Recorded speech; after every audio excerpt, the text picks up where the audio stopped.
Hi friends, welcome to Nandini Cooking. Wish you happy Shankranti festival. Ayush ಆರೋಗ್ಯ ನೆಮ್ಮದಿ ಸುಖ ಶಾಂತಿ ಎಲ್ಲ ಕೊಡಲಿ ಅಂತ ಪ್ರಾರ್ಥನೆ ಮಾಡ್ತೀನಿ. ಬನ್ನಿ ಸ್ಟಾರ್ಟ್ ಮಾಡೋಣ ಫ್ರೆಂಡ್ಸ್. ನಾನು ಒಂದು ಬಟ್ಲು ಕಡಲೆ ಬೀಜ ತೊಗೊಂಡಿದ್ದೀನಿ, ಎಲ್ಲ ಕೊಂಡ್ತಾ ಇದ್ದೀನಿ. ಇದು ಕಡಲೆ ಬೀಜ ಫ್ರೈ ಮಾಡ್ಕೊಳ್ಳೋಣ. ಈ ರೀತಿ ಫ್ರೈ ಮಾಡ್ಕೊಬೇಕು ನೋಡಿ ಫ್ರೆಂಡ್ಸ್. ಇಷ್ಟು ಆಗಿದ್ರೆ ಸಾಕು ಕಡಲೆ ಬೀಜ. ಅದು ಈ ಥರ ಪೀಸೆಲ್ಲ ಬಿಟ್ಕೊಳುತ್ತೆ. ಇಷ್ಟ ಆಗಿದ್ರೆ ಸಾಕು. ಈಗ ಒಂದು ಪ್ಲೇಟ್ಗೆ ಹಾಕ್ಕೊಳ್ಳೋಣ. ಹುರ್ಗಡ್ಲೆ ಹಾಕ್ತಾಯಿದ್ದೀನಿ, ಸೇಮ್ ಕ್ವಾಂಟಿಟಿ. ಇದೆಷ್ಟು ಇದು ಉಗುರು ಬೆಚ್ಚಗೆ ಮಾಡ್ಕೊಬೇಕು, ಜಾಸ್ತಿ ಫ್ರೈ ಮಾಡೋಕ್ಕೆ ಹೋಗ್ಬಾರ್ದು. ಸುಮ್ಮನೆ ಬಿಸಿ ಮಾಡ್ಕೊಬೇಕು ಅಷ್ಟೇ ಫ್ರೆಂಡ್ಸ್, ತುಂಬ ಫ್ರೈ ಮಾಡೋಕ್ಕೆ ಹೋಗಬೇಡಿ ಫ್ರೆಂಡ್ಸ್. ಎಳ್ಳನ್ನ ಉಗುರು ಬೆಚ್ಚಗೆ ಹುರ್ಕೊಬೇಕು. ಅದು ಬಿಸಿ ಇರುತ್ತಲ್ಲ, ಆ ಬಿಸಿಗೇ ಸಾಕು, ಜಾಸ್ತಿ ಏನು ಹುರಿಬೇಕು ಅಂತ ಇಲ್ಲ. ಇದು ಸೇಮ್ ಕ್ವಾಂಟಿಟಿನೇ ತೊಗೊಂಡಿರೋದು. ಇದು 100 ಗ್ರಾಮೆ.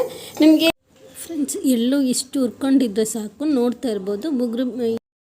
ಫ್ರೆಂಡ್ಸ್ ಕೊಬ್ಬರಿನೂ ಮತ್ತು ಬೆಲ್ಲ ಈ ರೀತಿ ಸಣ್ಣದಾಗಿ ಹಚ್ಚಿಟ್ಟಿರಬೇಕು. ಕೊಬ್ಬರಿನ ಅದು ಬ್ಲ್ಯಾಕ್ ಕಲರ್ ಸಿಪ್ಪೆ ಇರುತ್ತಲ್ಲ, ಅದೆಲ್ಲ ತೆಗೆದು ಈ ರೀತಿ ಸಣ್ಣದಾಗಿ ಹಚ್ಕೊಬೇಕು. ಅದು ಒಂದು ಬಟ್ಲು ತೊಗೊಂಡಿದ್ದೀನಿ. ಎಲ್ಲ ಸೇಮ್ 100 ಗ್ರಾಮ್ ಕ್ವಾಂಟಿಟಿ ಇದೆ.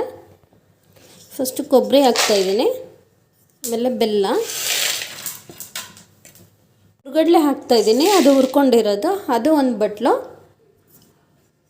ಕಡಲೆ ಬೀಜ ಹುರ್ಕೊಂಡು ಈ ರೀತಿ ಪಪ್ಪು ಮಾಡಿಟ್ಟಿರೋದು ಅದು ಒಂದು ಬಟ್ಲು ಹಾಕ್ತಾಯಿದ್ದೀನಿ. ಎಳ್ಳು ಒಂದು 100 ಗ್ರಾಮ್ ಹಾಕ್ತಾಯಿದ್ದೀನಿ.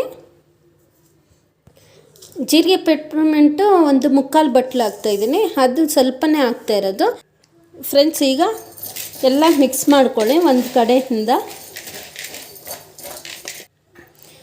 ಫ್ರೆಂಡ್ಸ್.